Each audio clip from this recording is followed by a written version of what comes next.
જીવનમાં ગમે તેટલા વ્યવસ્થિત હોય, ગમે તેટલા પવિત્ર હોય, ગમે તેટલા જપ કરો, ગમે તેટલું સારું કર્મ કરો, પછી એ જન્મે બ્રાહ્મણ હોય કે કહ્યું ને કર્મે બ્રાહ્મણ હોય, એ જન્મે ચાંડાલ હોય કે કર્મે ચાંડાલ હોય, મનુષ્ય જીવનમાંથી અમુક વૃત્તિ જતી નથી ત્યાં સુધી જીવનું કલ્યાણ નથી સાહેબ. સારું બોલવાથી, સારું ગાવાથી, સારું કરવાથી જગત આકર્ષિત થાય છે,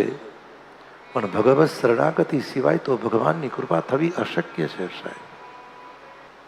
અમુક ઉંમર પછી જો સતત ભગવાનનું નામ સ્મરણ કરે છે, અમુક મહાપુરુષોની પાસે બેસો તમે, જીવનમાં અનુભવવા જેવું હોય, ભલે અવસ્થા હોય,